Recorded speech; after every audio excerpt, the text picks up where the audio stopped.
karo kowe Klabang Cluring? 13, 17. Leren dhisik ya. Nggih, menawi panjenengan sayang nggih kendel rumiyin. Lah iya. Ngeten Den Ayu.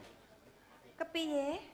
Sejatosipun dawuh dalem Njeng Adipati dumateng kula kalian Cluring Iya piye?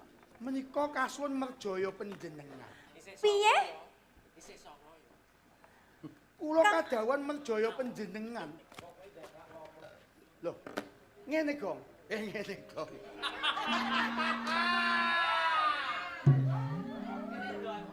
Ngene Kakak.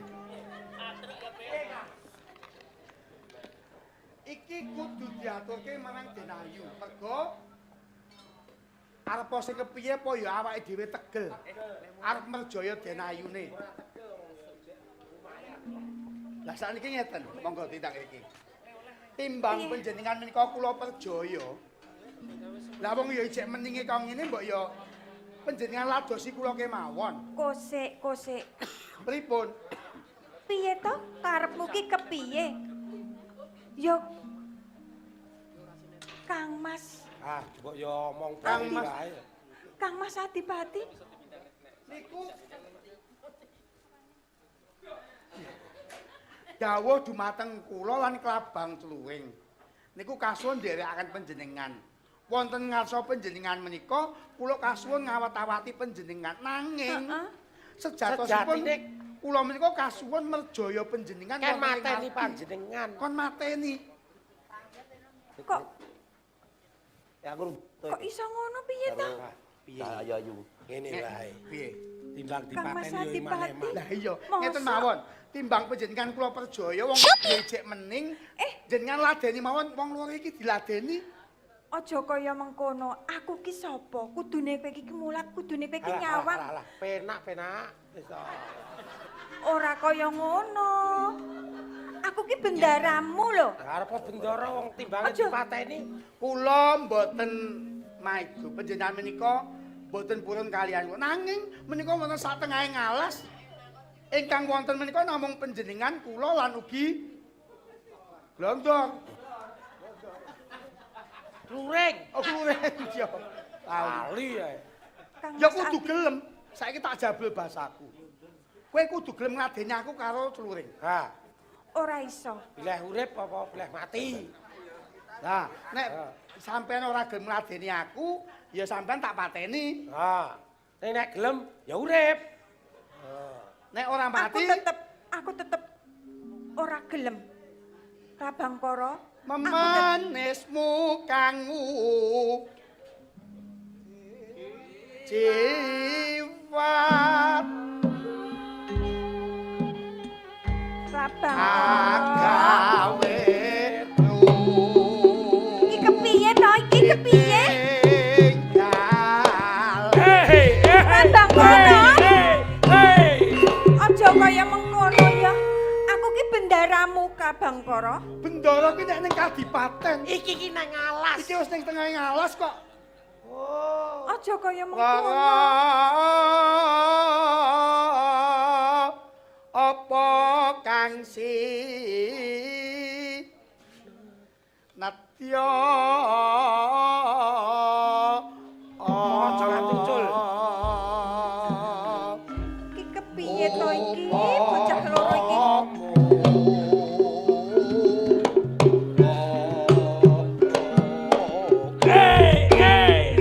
Kang Mas Adipati. Gelem ya. Hei, Kang Mas.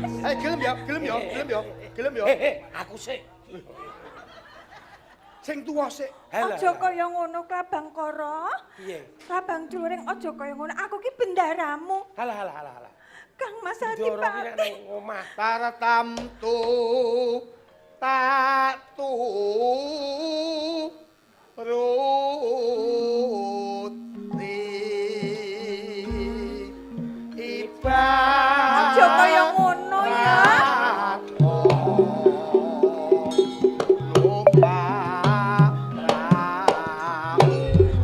Iki piye to?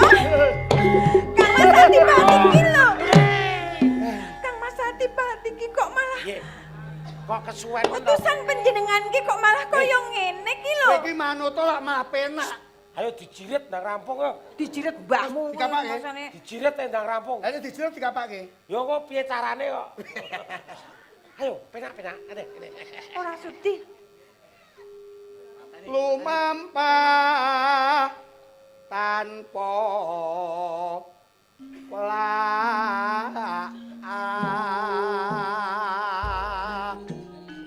Eling yo Kakang Kara.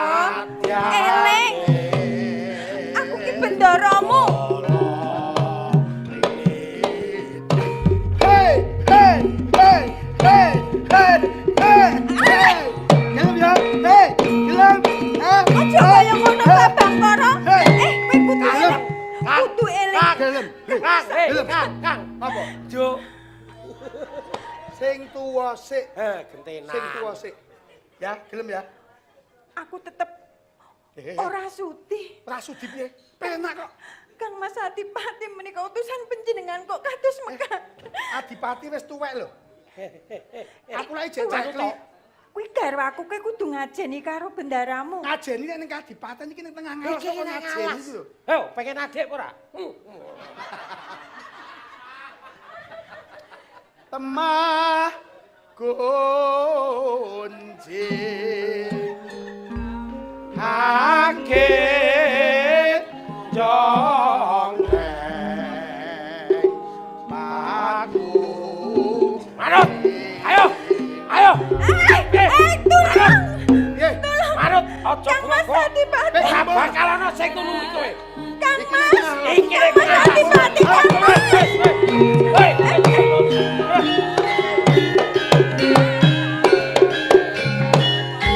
bocah iki meneh Bola bali Satpol PP iki. Satpol PP sapa to? Adik ben sing merangi awake dhewe. Blondor. Glontor. Trureng. Oh, Lali terus. Kak diantem piye? Apa ora tegel? Kowe iki wis ping pindho lho. Gagalke kebutuh aku. Ndek mben aku arep mateni wong Ya, gawan Mbok ciptane. slametke. Mbok slametke. kae mbahku. Mbahmu. Iki aku pengen bocah kae.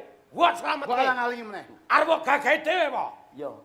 Senajan aku urung tepung karo Yayi iki, senajan iki ya dudu sanak dudu kadang ning Lah ngopo kowe dadake wangi? Nyatane jelih-jelih bengak-bengok arep tok perwasa. Pengen kowe. Ha. Aja san genteni kowe. Sak karepmu nek ngarani. Ha. Gelem gelem lunga apa ora? Kok gelem ngopo rapi to? Iki ki nggon aku lho.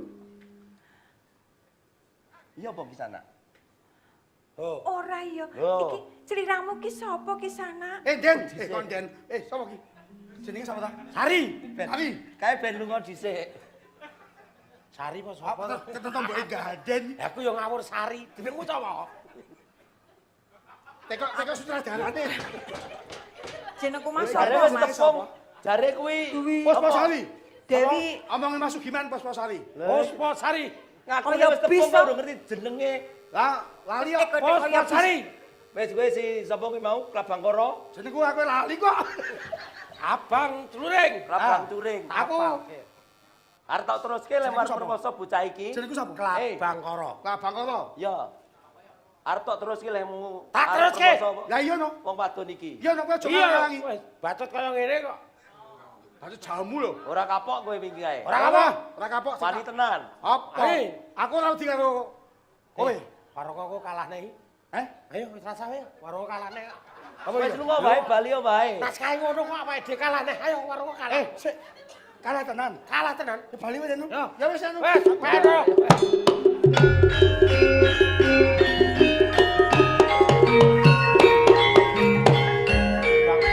Sewu. Nggih panjenenganipun sinten? Niti agemanipun kok kados piyayi luhur. iya mengerti ya aku ngono garwa Kang Mas Adipati. Oh. Panjenengan garwa Adipati. Heeh. Oh, insinyur pangapunten. Nggih, lah sliramu sapa ki Kula sana? Joko Galing. Oh, Joko Galing. Nggih. Iya matur nuwun banget. Terus? Sliramu wis menehi pitulungan karo aku. Inggih panjenengan Matur niku nuwun sanget. badhe tindak pundi kok kala wau kepanggih kalian para brandal. Aku arep sowan Rama ana Majapahit. Panjenengan badhe Sowan Rama, Oh. kondur wonten Majapahit. badhe dhateng Majapahit. Heeh, iya. Lesan sanget menika ngaten. Kula menika nggih badhe sowan badhe suwita wonten ing Majapahit. Oh, ngono. Menika ngaten monggo kula dherekaken. Iya, ayo, ayo. Ayo monggo, monggo.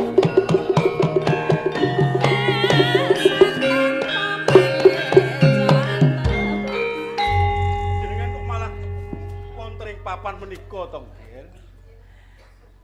Mboten nginten babar pisan menawi badhe pinanggih panjenengan mung kula sampun lumarap wonten ing tandes mboten pinanggih. Oh, Ngantos dumugi wonten ing papan menika. Ngendikanipun kala wau dipun dherekaken abdi ing tandes. kalau mau kalih klabang curing, klabang koro, ajeng malah badhe wonten Kala raos wau badhe tresno. dipun rudha Injih. peksa Badhe nggendak kaliyan sikara klabang panjenengan. karo klabang Injih. turing. Lah menika nem-neman menika sinten? Menika ki Joko Galing. Galing. Inggih. Inggih. Saka ngendi kowe? Kula lari saking Tiban. Sik Tiban. Inggih. Kepernah apa karo Begawan Cipta? Menika mbah kula, eyang kula. Mbahmu, Inggih. Begawan Cipta ning saiki isih sugeng nih. Tasih. Yen ngono coba aturane supaya mrene. Oh. Aku bakal rembugan panjenengan seksinipun, Gen.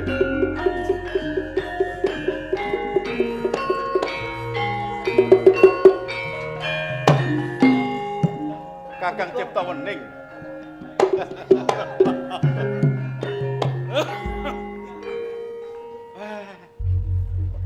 Sampeyan kok pun tepang kalian yayi menika to ya? Iki mbahmu. Nggih. Aku ora pangling Galing. Adi Bandar. Kakang Cipta Wening awet enom kowe. Ayo kok ngene iki. Wong urip neng desa beda nek karo piyayi luhur neng Majapahit. Mbok ora perlu nyemoni. Jenengan kok sampun tepang kalian piyai luhur menika kadosipun sampun raket anggenipun kekabaran. Aku tak cerita perkara nalika aku ketemu karo mbahmu ya Begawan Cipta ngaten nggih. Nggih. Nalika semono aku nderekake Sang Prabu Brawijaya lelono ning alas Kledung sak caketing desa Tiban. Nah, ana ing kono Sang Prabu Brawijaya ketemu karo sawijining wanita bocah wadon ngaku jenenge Budiati. Perkara lelakone aku ora ngerti ning sing baku Sang Prabu Brawijaya nibakake sih katresnan karo bocah wadon kang jenenge Budiati. Kang ora liya nalika semono ya yogane Kakang Cipta Wening. Nganti Budiati ngandhek ning rening Sang Prabu Brawijaya kagungan kewajiban ning Kraton Majapahit. Banjur dawuh karo Kakang Begawan Ciptaning. Sesuk anake Budiati bakal katapa mukti ana ing Kraton Majapahit. Nah, saiki tak tagih endi putumu? Di Bandar. Ya iki putuku. Galing iki yen ngono putra dalem Sang Prabu Brawijaya. Iya, apa kok ora pangling?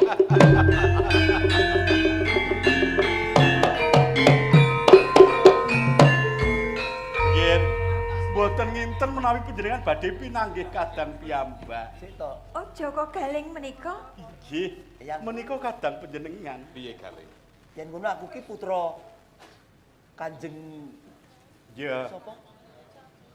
kowe putra Prabu Brawijaya ing Majapahit. Prabu Brawijaya menika Ya, Ratu Gong Binatara. Adil wonten ing Majapahit. Iya. Kula nek ngono anak ratu. Sik. Iki Ora pangling. Kanjeng Kyai Sentanu. Iki sing disengkelit putuku. Di. Wah, nek ngono sisan gawe Kakang Ageng Ciptoning. Iya. Rening Kraton Majapahit lagi ke Taman Pepeteng. Merga balelane Dipati Gendro Sekti ing Tandes. Sing nyatane wis gawe bebanten akeh. Klebu garwa dalem Kanjeng Adipati. Ya putra dalem Sang Prabu Brawijaya ing Majapahit.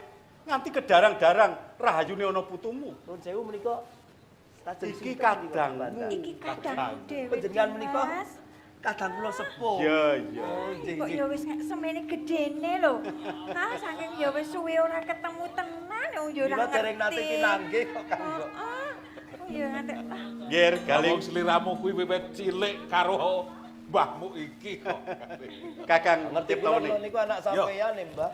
Saiki kaya aturku sisan gawe. Nggih. Lehmu gawe pepadang Kraton Majapahit. Undraning perkara begawan utawa Adipati Gendro Sekti ing Tandes.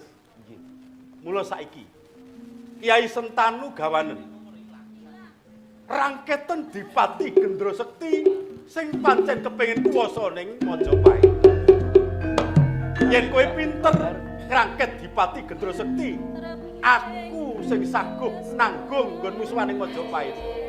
Selain katen kula nyuwun pamit, nyuwun tambahi pangestu. Sing ati-ati yo nggih. Pamit, Tak Mbah. pengestoni nggih. Kita gawa ya. Ya wis. Pamit. Yo atur sak. Di untuk Kakang Ciptoning. Lelakon iki saiki ayo dibuktekke. Kepiye kabul kawusanane kabisane putumu Galing nggone ngudari rerewet iki. Iya. Muga-muga putuku Galing iso nyirep gawe pepadang ing Tandes lan Majapahit. Nggih Puspasari, panjenengan tak aturi kondur sawetawis mangke dipun dherekaken dening penderek Majapahit. Kula kalian Kakang Ciptoning badhe nglapat lampahipun Galing menika. Panjenengan mekaten pamit. Monggo, Pamit. monggo. Ayo, ayo Kakang.